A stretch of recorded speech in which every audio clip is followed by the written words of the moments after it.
Frankenstein, one of the darkest tales ever told, was born in a nightmare.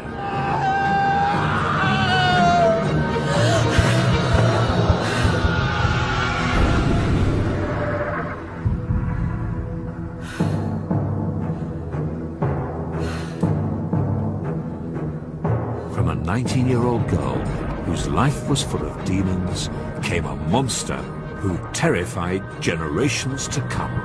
I am the fallen angel. Misery made me a fiend. Mary Shelley began Frankenstein in Switzerland at the beginning of the 19th century. Today, her story is known all over the world. Based on her own words and the people who knew her, this is the real story of Frankenstein's monster.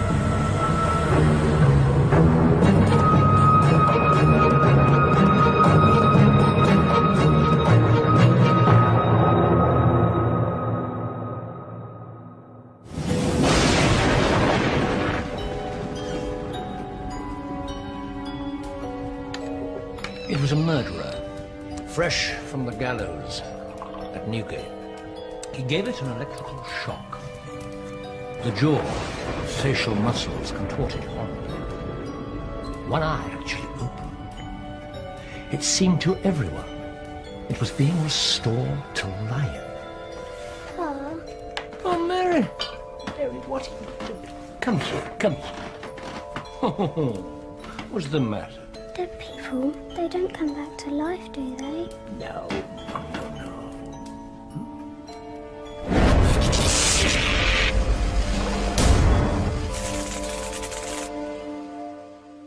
Mary Shelley lived in an age of unprecedented scientific discovery. At the beginning of the 19th century, biology was the new science at the very cutting edge of intellectual inquiry. But people believed that electricity and magnetism could bring the dead back to life. As a child, Mary had heard of experiments to reanimate hanged convicts. The Holy Grail was the source of life itself. It was an experiment, that's all. It was just an experiment. Go on. Mary adored her father, the brilliant philosopher William Godwin. She was born in 1797 and grew up in troubled times. After the mob stormed the Bastille in Paris, Europe was unstable. In this country, there was social unrest and talk of revolution. Godwin's book about justice for everyone became a Bible to British radicals. Government is the perpetual enemy of change. Its tendency is to perpetuate abuse, but truth must always be victorious over error. For truth is omnipotent, and man is perfectible. Mary Shelley's intellectual gene pool was a rich one. Both her parents were revolutionary thinkers. Her mother was Mary Wollstonecraft, the founder of feminism. Mary Wollstonecraft was a unique woman, beautiful, fierce, independent. Before her marriage to Godwin, she had already travelled the world alone and had had an illegitimate daughter. Her book, A Vindication of the Rights of Woman, is still taught in colleges today.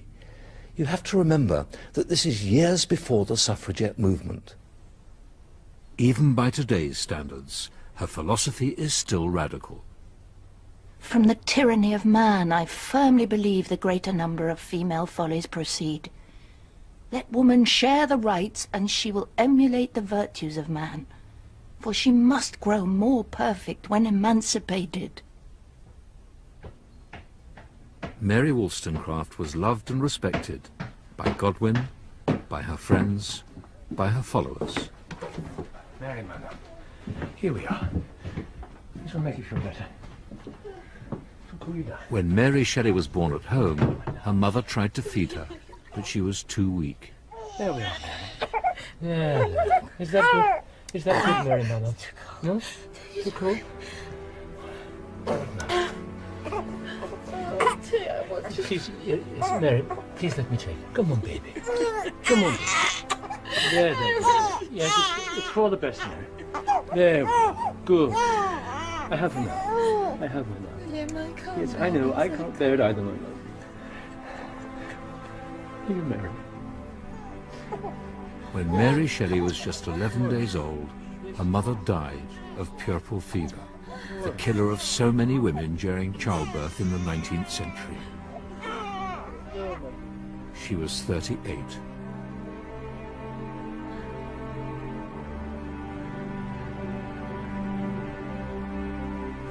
Mary always knew that however innocently, she had caused her own mother's death.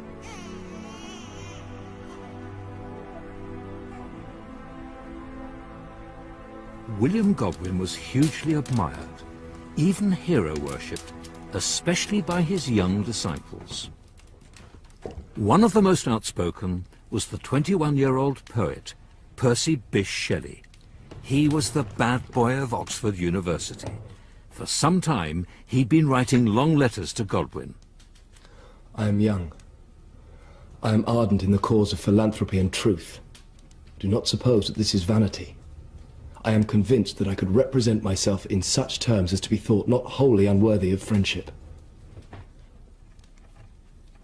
Shelley, a very serious young man, wanted to change the world. He spent his life protesting against privilege, marriage, the church, inequality, and everything. There is no God. Earth groans beneath religion's iron age, and priests dare babble about a God of peace.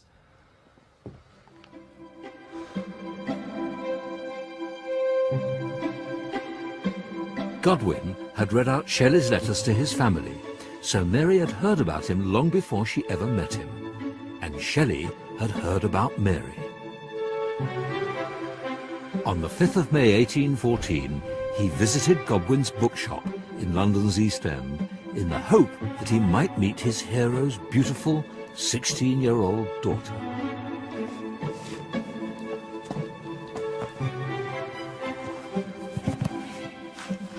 Dante's Inferno. Is hell an interest of yours? I'm improving my Italian. Oh, you must have it back then. You were at Oxford. Oxford. They threw me out.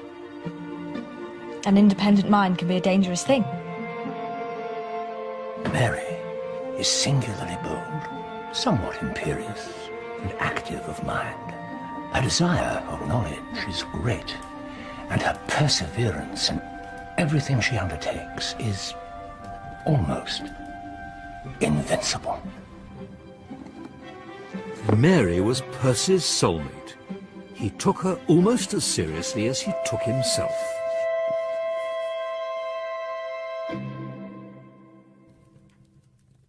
Percy hadn't just fallen for Mary, but for her radical pedigree. She'd inherited her mother's mane of golden hair and her fierce intelligence as well. The memory of my mother has been the pride and delight of my life, and the admiration of others for her has been the cause of most of the happiness I have enjoyed. The meeting between Mary and Percy set in motion a chain of events that brought great happiness and terrible tragedy. Percy was already married, so their love affair had to be a secret one, and all the more exciting for that. They met in St. Pancras graveyard in North London, at the grave of her mother, the great radical and advocate of free love. Always appear what you are, and you will not pass through existence without enjoying its genuine blessings, love and respect. Let not the springtide of existence pass away unenjoyed. Gain experience. Our experience is worth having.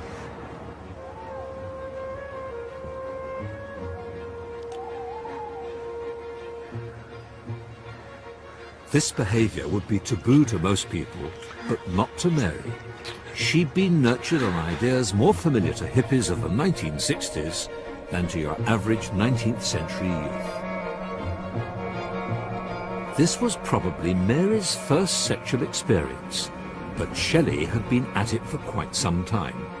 He was already married to 18-year-old Harriet Westbrook. They had one child, and another was on its way. All the more shocking was that 2 weeks after his wedding, he was writing... Marriage. It is as if a dead and living body had been linked together in loathsome and horrible communion. Mary wasn't put off by Percy's heartlessness. Whether she knew or cared about his wife at this point, we don't know. This was, after all, her first love.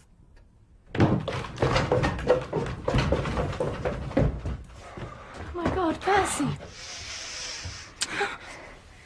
Mary's father was furious. However radical Godwin was, his daughter was only 16 and Shelley was married. He banned them from seeing each other. Take this. What is it? Drink it.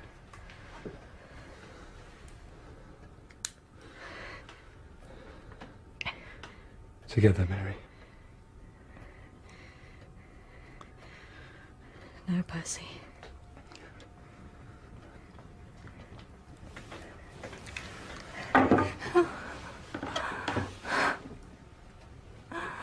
Common sense got to Shelley before the bullet did, but he was distraught.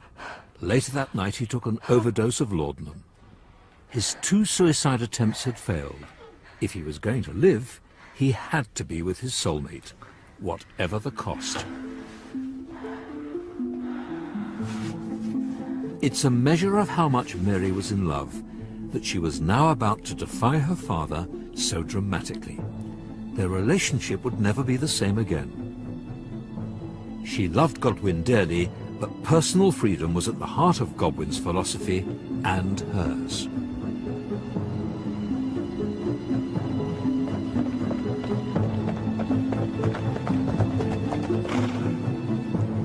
At first light, Mary crept out of the house. Shelley was waiting for her. But strangely, someone else also crept out of the house that night. At last! Now we can live as we wish. And Claire. How happy we will be. Yes, how happy.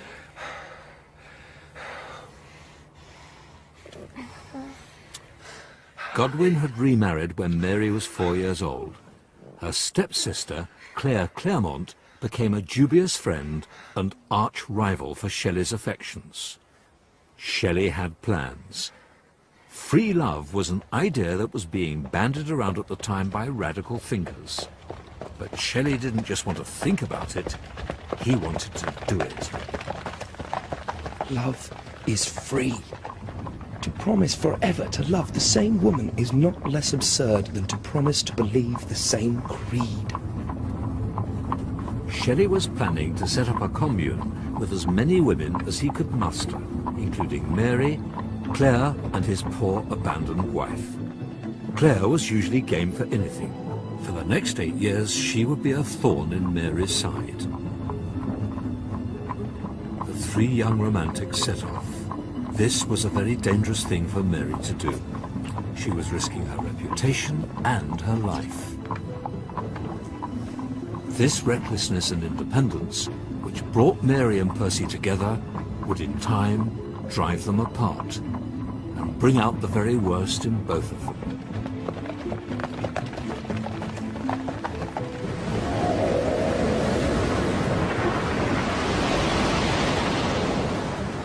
That evening, they set off across the English Channel in a small fishing boat, manned by 2 sailors. Before daybreak, a huge storm rose. They feared for their lives as the rolling waves crashed into their boat. But somehow they made it to Calais. The whole trip was an adventure for them. Heading for a fashionable resort in Switzerland, they travelled along the Rhine, where they heard the strange story of Conrad Dippel, an anatomist who had dabbled in the dark arts. They say he used to steal bodies out of graveyards and inject them with a strange concoction, blood and bone, I believe, to bring them back to life. It is all legend, Mary. All nonsense. But the story struck a chord in Mary's imagination.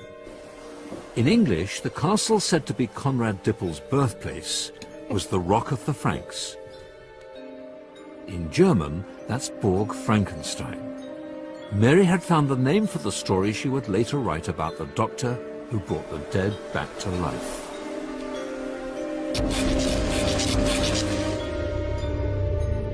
Whence, I often ask myself, did the principle of life proceed? I beheld the corruption of death succeed the bloom of life. I saw how the worm inherited the wonders of eye and brain. Conrad Dippel and the experiments Mary had heard of as a child haunted her imagination. The controversial anatomist Luigi Galvani had performed a famous public experiment which brought a new word into the language: to galvanize, to give life to. This is very much a dead frog. Those twitches aren't life, they're just caused by the muscles moving as a result of the electrical current to the nerves. But to a 19th century audience, this was life itself manipulated at the hands of a scientist. Small wonder then that Mary Shelley's hero, Victor Frankenstein, was a doctor seeking the ultimate truth about life.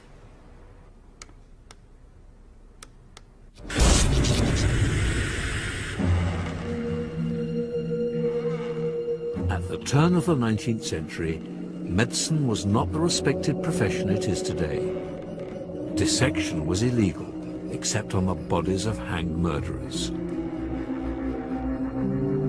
As a result, there weren't enough legal corpses for anatomists to dissect.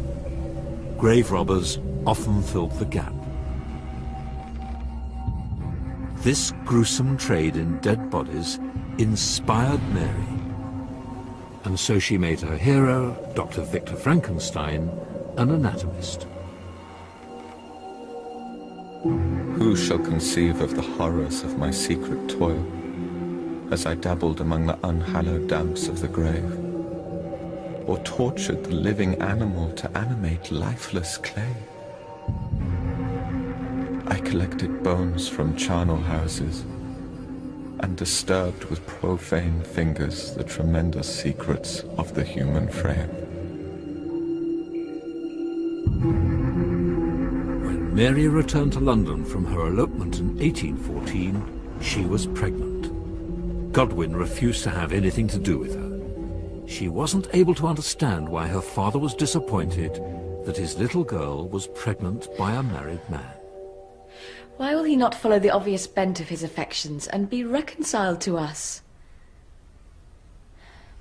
What am I to do? This was a terrible time for Mary. Still a child herself, at just 17, she gave birth to a baby girl, 2 months prematurely. The baby was to die shortly afterwards. She was left with a haunting dream. You think about the little thing all day. I dreamt that she came back to life. That she was just cold. And that before the fire we rubbed her and she came back to life again. Then I awoke and I found no baby. So young, and so much experience of death. You can see why this young woman might need to dream of bringing the dead back to life. All the circumstances in her own life and in the world around her were preparing her to write Frankenstein.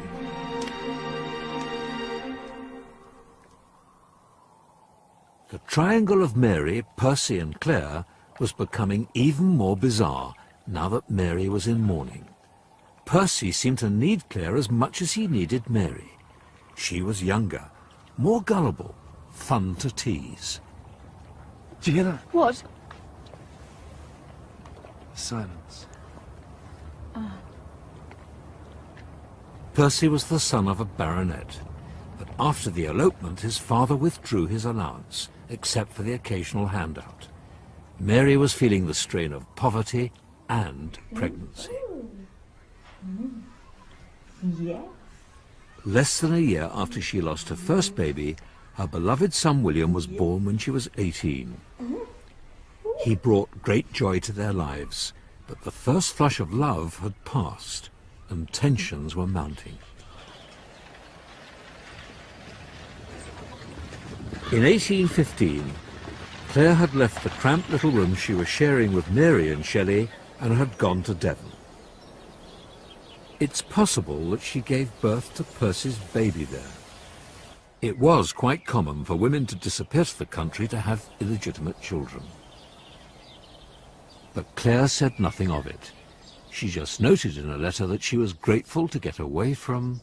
So much discontent, such violent scenes, such a turmoil of passion and hatred. Claire had her eyes on a much bigger prize than Percy Shelley. Famously described as mad, bad, and dangerous to know, he was Lord Byron, superstar poet and adventurer.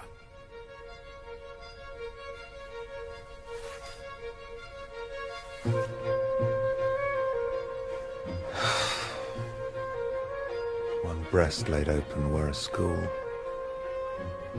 which would unteach mankind the lust to shine or rule. I waited for you for nearly a quarter of an hour last Thursday, in your draughty hall. And their life, a storm whereon they ride. I only did it because I love you so. Melted to calm twilight, and so die. Claire insinuated herself into Byron's affections for a while, but he was more interested in the infamous couple Mary Godwin and Percy Shelley. He invited them all to stay at his villa in Switzerland, and everywhere that Byron went, prying eyes, scandal, and adoring women followed. This is the infamous Villa Diodati. Here, Byron was watched and talked about. Scandalous rumours about incest and orgies abounded. Tourists used to come and look at the villa through their telescopes.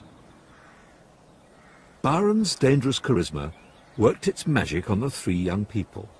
No matter how callous and dismissive he was to become in later years, they always came back for more. At the villa, he gathered them around the fire with his handsome young doctor, John Polidori. Opium and laudanum were the drugs of choice. For these impressionable young people, this was exciting and a little bit scary. Few moments in the history of literature have been more romanticized than the summer of 1816, when Lord Byron entertained his friends on the shores of Lake Geneva. They called it the Summer of Darkness. Storms raged, and the surface of the lake shuddered with the force of the thunder.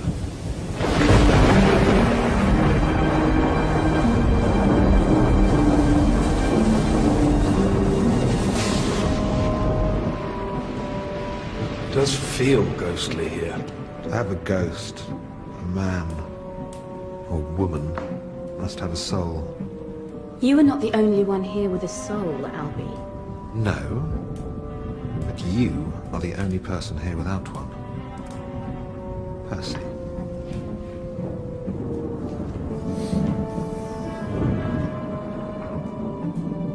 And then, one stormy night, Byron read aloud from Christabel. the Gothic horror poem by Samuel Taylor Coleridge. There she sees a damsel bright, dressed in a silken robe of white, that shadowy in the moonlight shone, the neck that made the white robe one.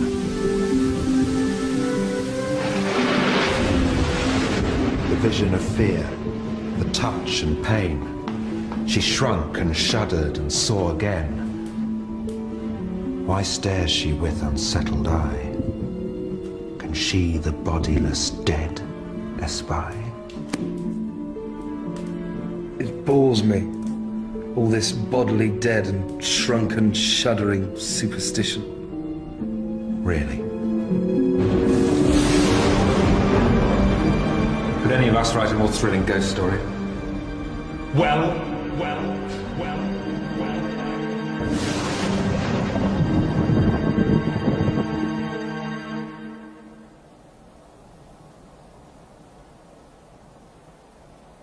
Mary took the ghost story challenge seriously. Probably she was the only one that did.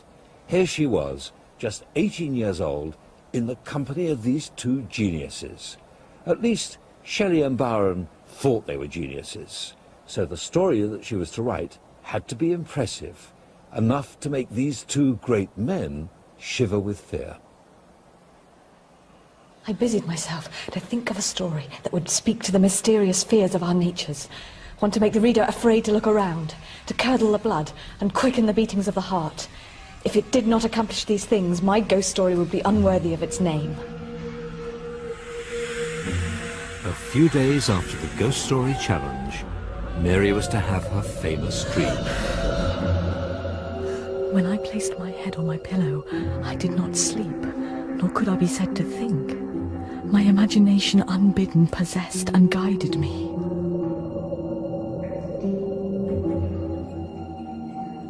I saw the pale student of unhallowed arts kneeling beside the thing he had put together. I saw the hideous phantasm of a man stretched out, and then, upon the workings of some powerful engine, saw signs of life.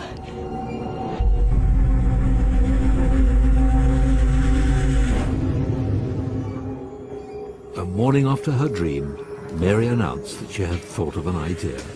She started writing immediately. Frankenstein himself tells us about the monster's creation, beginning with one of the most famous lines in English literature. It was on a dreary night in November that I first beheld the accomplishment of my toils. How could I describe my emotions at this catastrophe?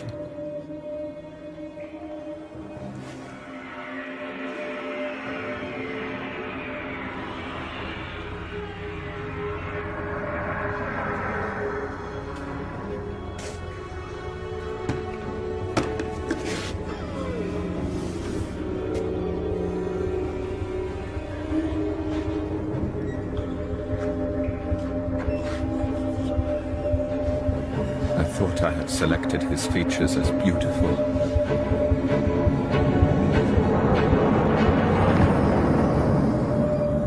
Beautiful. Great God.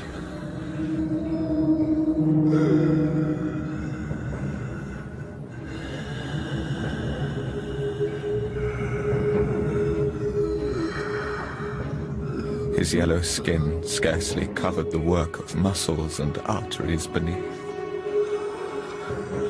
His watery eyes, they seemed almost the same color as the white sockets in which they were set.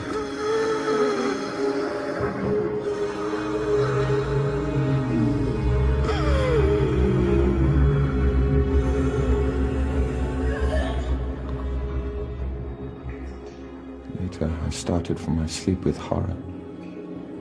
Cold dew covered my forehead, my teeth chattered, and every limb became convulsed.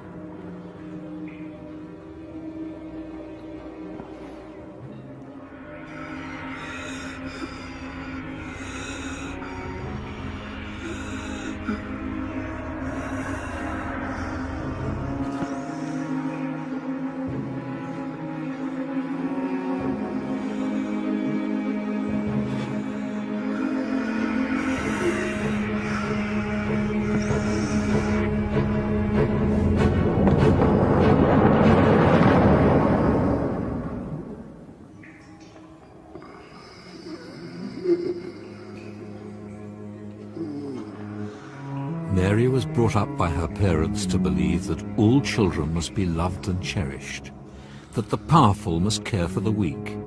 In this, the key moment of the book, Frankenstein's rejection of his creation is against love and reason. He comes into the world an innocent. At first, Mary describes him as a creature, not a monster. It is loneliness and suffering which makes him wicked. All night I've been walking up and down in the greatest agitation, listening, catching and fearing each sound as if it were to announce the approach for the demonic corpse which I have so miserably given life.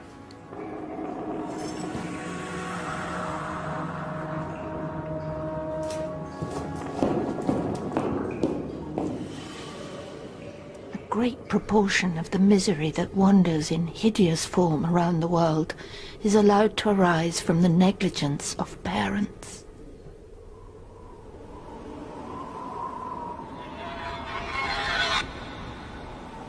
What's really incredible is that Mary Shelley was so young when she wrote Frankenstein, just 19 years old, and the monster, lonely and desperate, in many ways is a nightmarish reflection of Mary's own turbulent life.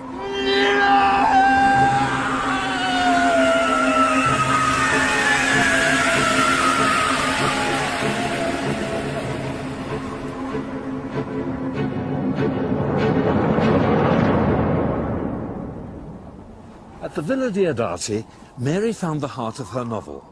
But here, high in the Alps, about 60 miles from Geneva, she found the place for the most horrific scene of all. Mary made the treacherous journey to come here. This is the Mer de Glace, one of the most dangerous places in the Alps. It's crisscrossed with crevasses, and it's constantly prone to avalanche. But Mary was determined to come here. She called it the most desolate place on earth. A perfect setting, then, for the most desolate creature on earth. The creature's tragedy is all wrapped up in the times that Mary lived in and her parents' philosophy. The French Revolution showed that if people are brutalized, they'll be brutal themselves. So it is with the creature. He is feared and loathed by everyone who sees him. His sadness turns to fury. I am the fallen angel. Where I see bliss, I am excluded. I was benevolent and good. Misery made me a fiend!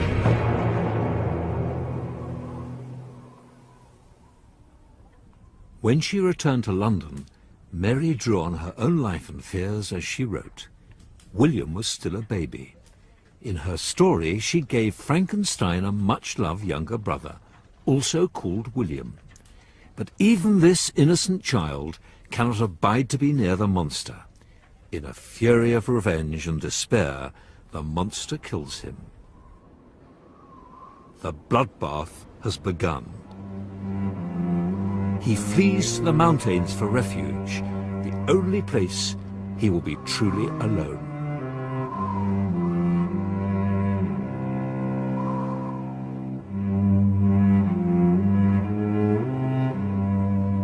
The desert mountains and dreary glaciers are my refuge. The caves of ice are a dwelling to me. These bleak skies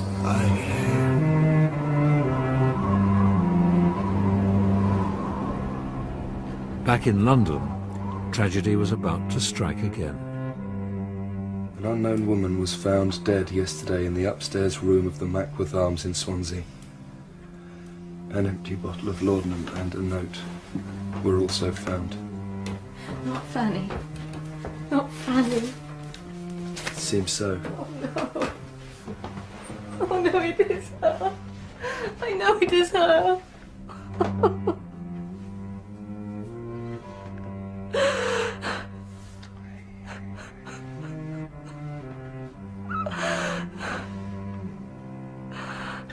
Fanny was Mary's older half-sister, born illegitimately to Mary Wollstonecraft before she met Godwin.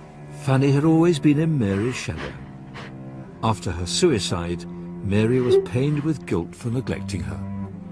She must have been thinking about Fanny as she wrote the monster's words.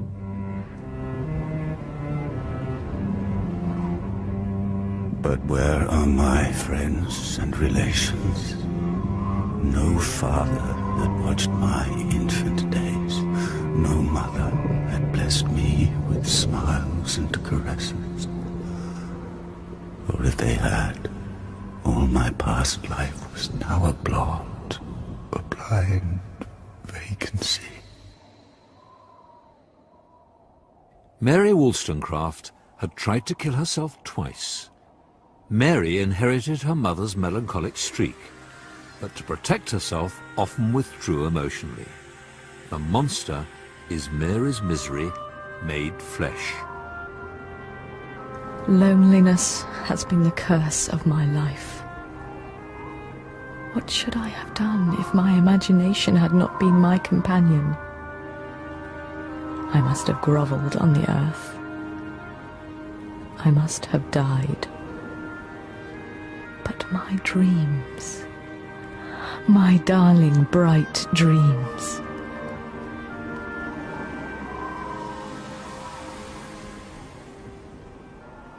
Just 2 months after Fanny's suicide, the couple were dealt another devastating blow.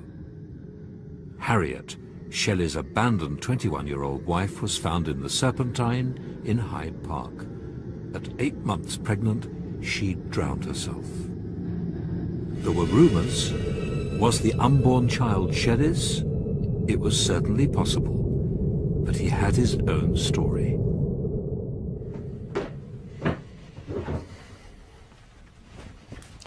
She was driven from her father's house, and she descended the steps of prostitution until she lived with a groom of the name of Smith, until he deserted her, and she killed herself. Wherever Shelley went, children followed. There were his 2 motherless children by Harriet. With Mary, he had one surviving child, William. A third was on its way, and 2 more to come. And now, Claire was pregnant. The father was almost certainly Byron, but Byron suspected it was Shelley. Free love certainly had its price.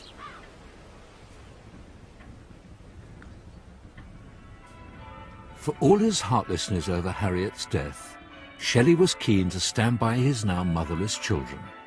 And Mary, barely able to support her own family, was happy to welcome them into her home.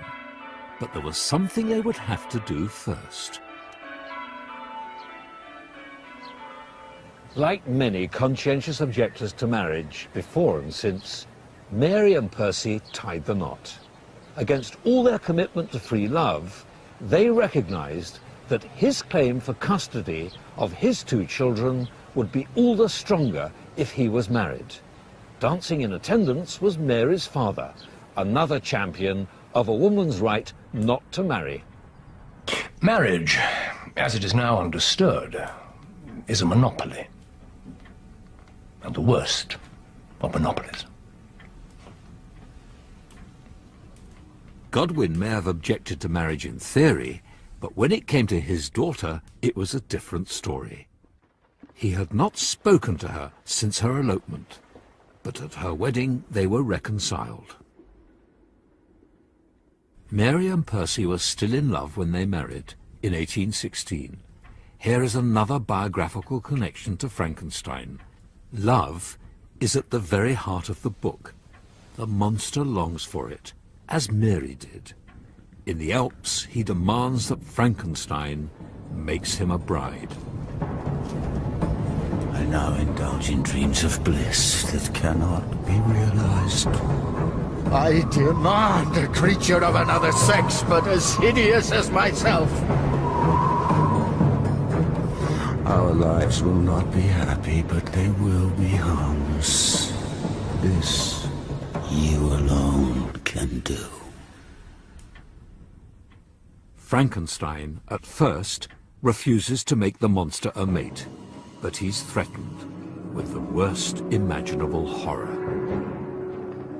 Do your duty towards me, or I will fill the belly of death with the blood of your remaining friends. Terrified that the monster will slaughter his remaining loved ones, Frankenstein begins the awful process of making the female creature. As I proceeded in my labour, it became every day more horrible to me. It was indeed a filthy process. My heart sickened at the work of my hands.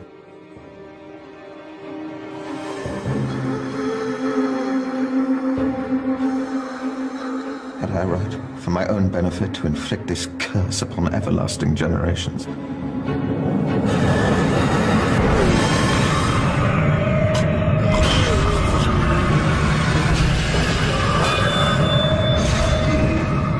Unable to contemplate the evil he will unleash if he continues, Frankenstein destroys the female.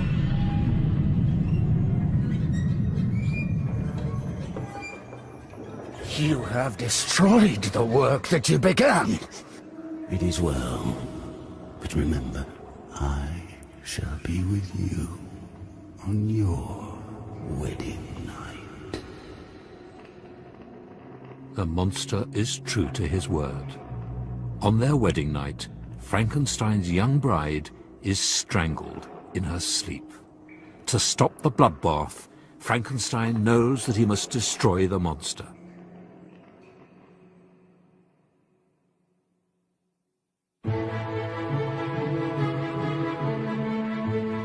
It was almost impossible for women to get into print in the early 19th century. Shelley, posing as the writer, managed to get Frankenstein published anonymously in 1818. Only 500 copies were printed, but they were passed around the great and the good in literary London. What began as a playful challenge from Byron was about to become one of the most famous books in the world.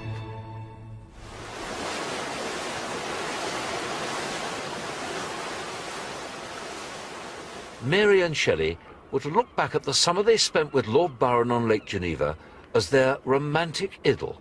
The mountains, the lakes, the poetry and the conversations, but they were never able to recapture that again.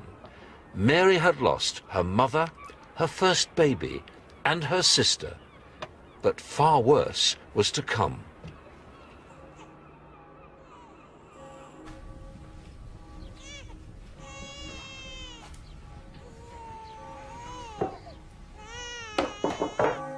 Mary and Percy's lives were becoming a soap opera of births, marriages and deaths, often involving Byron. They now had 2 children, William and a baby girl, Clara. Claire also had a baby, Byron's daughter. In a complicated conspiracy to unite father with child, they all travelled to Italy to be nearer to him. But in an act of astonishing cruelty, Byron wrote to say that a messenger would collect the brat and that Claire should never see her again. No, it's too cruel. No. Ignore it.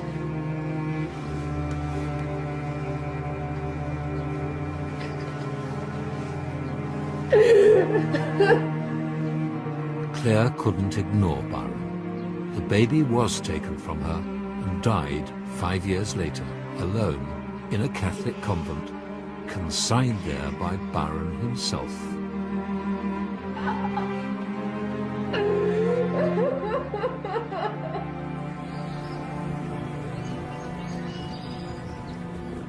Despite his cruelty to Claire, Shelley didn't give up on Byron.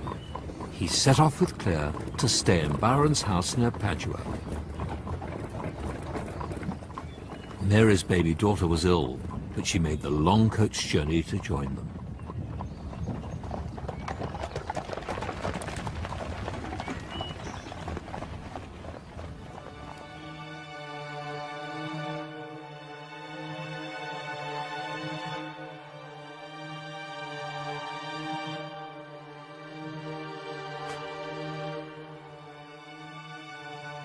In the 19th century, dysentery was rife on the continent. 3 weeks after Mary's journey, Clara died of the disease.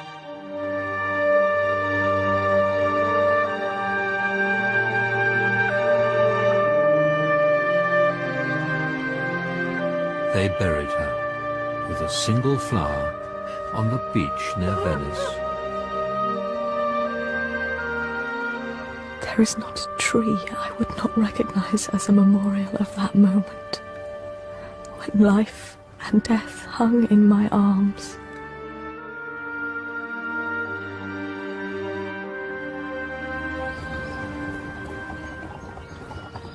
The irony was that during this personal tragedy, the fortunes of her book were rising. Mary heard from a friend that Frankenstein was universally known and read. She felt it was time to admit that she was the writer. Her fame, and the fame of her tragic monster, was growing. Ooh, are you all right, little Wilma? In 1819, Mary's beloved son William, or Wilmouse as he was known, was everybody's darling. This is your flower. Just a little longer. Mary was concerned about the fever William was developing. Just 3 weeks after this portrait was painted, William also died of malaria. He was 3 years old. He was so good, so beautiful, so entirely attached to me. It should have been me that died. It should have been me. Mary couldn't shake off the pain of William's death. To Percy, she was barely recognizable. In a poem addressed to her, he grieved at his loss. My dearest, wherefore hast thou gone? Thy form is here indeed, a lovely one, but thou art fled, gone down the dreary road that leads to sorrow's most obscure abode. For thine own sake I cannot follow thee. Do thou return for mine. Mary could not forgive Percy for recovering so quickly. To her, it was a betrayal of their lost children and her love. A cold heart. Have I a cold heart? God knows. Mary's life was unimaginably hard now. Too much death, too young. Some people noticed that she was becoming cold and unfeeling. At least her tears are hot. Was she, like Frankenstein's creature, being hardened by suffering? The monster's words could describe Mary herself. I am the fallen angel. I was benevolent and good. Misery made me a fiend.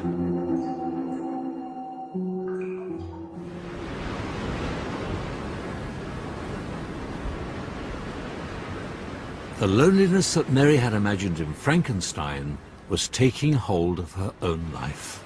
At their new home, the desolate Villa Magni, the sea washed in under the arches and the wind howled around them.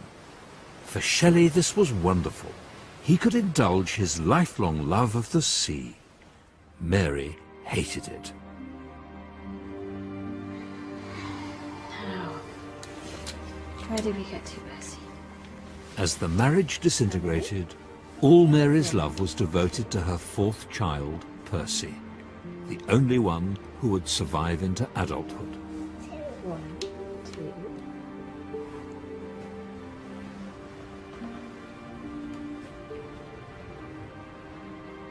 Mary feels no more remorse in torturing me than in torturing her own mind. It is a curse of Tantalus that a person possessing such excellent powers and so pure a mind can no longer excite my passions. Mary, I leave tomorrow. Percy, don't drip on the floor.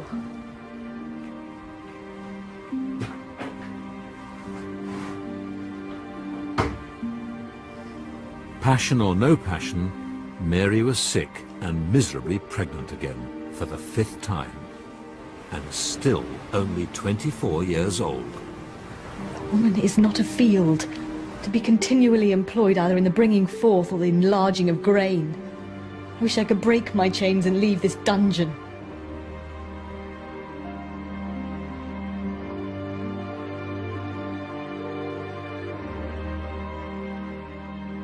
On the 1st of July 1822, Shelley set off with a friend in his new boat, the Don Juan. He was visiting Byron in Livorno, a journey of some 65 miles around the northwestern coast of Italy. Mary heard nothing for several days. She set off with Claire to Livorno and waited.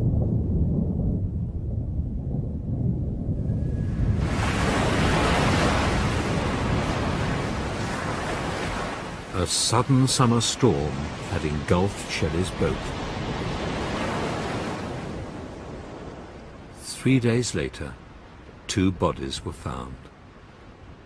Shelley was identified by the copy of John Keats' poems still in his pocket. He was 29 years old.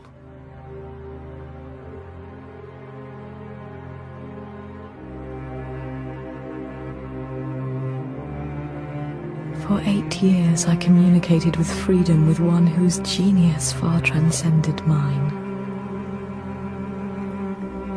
Now I am alone. Oh, how alone. Oh, my beloved Shelley.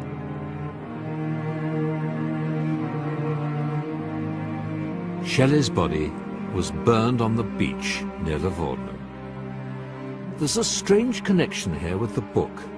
At the end of Frankenstein, the monster imagines his own cremation. Mary wrote it years before, but it's as if the monster is crying out for Shelley. Soon, these burning miseries will be extinct. I shall ascend my funeral pyre triumphantly and exult in the agony of the torturing flames. The light of that conflagration will fade away.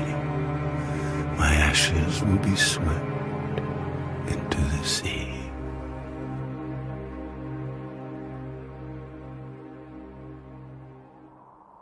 Frankenstein ends as if Mary didn't know how to resolve her epic horror. Vowing to destroy the monster after it kills his bride, Frankenstein pursues it to the frozen wastelands of the Arctic. There he perishes mysteriously, and the monster disappears into the darkness.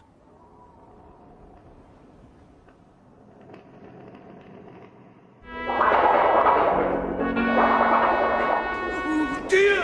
Oh, you're frightened out of your wits! Oh, what's that?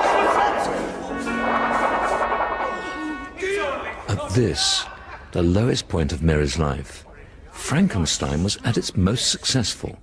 Back in London, Presumption or the Fate of Frankenstein played to huge audiences.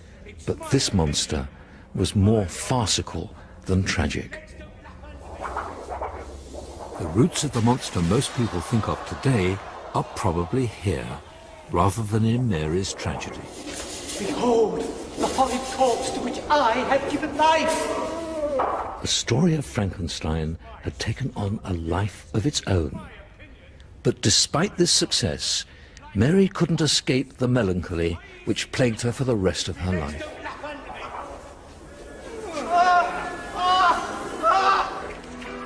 Feeling guilty that she had allowed Shelley to sail into that deadly storm, Mary transformed her life into an act of reparation.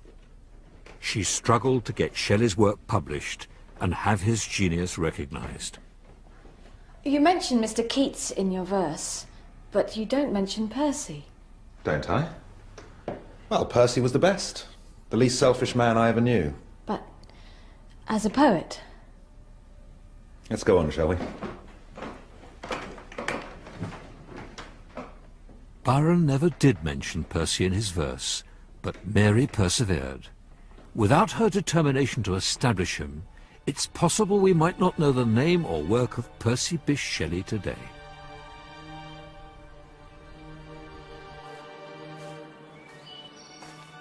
The fond memories of that fateful summer in the Villa Diodati never left Mary.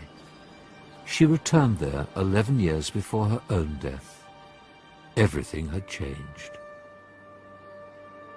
Byron had died 2 years after Shelley, when he was 36. Claire was now living the uneventful life of a governess. Frankenstein, for all its horror, was a story born of youth and vitality. How far Mary had come. Mary went on to write other books, but none haunts the imagination like Frankenstein. This young woman, at the peak and fire of her youth, dared to break convention by writing a book that would strike fear into the heart. Mary dared to write about bringing the dead back to life, but she learnt the very hardest way that death is final. The windows of the room were darkened, and I felt a kind of panic on seeing the pale yellow light of the moon. The shutters were thrown back, and with horror I saw at the window a figure most hideous and abhorred. Mary Shelley died herself in 1851, aged 53.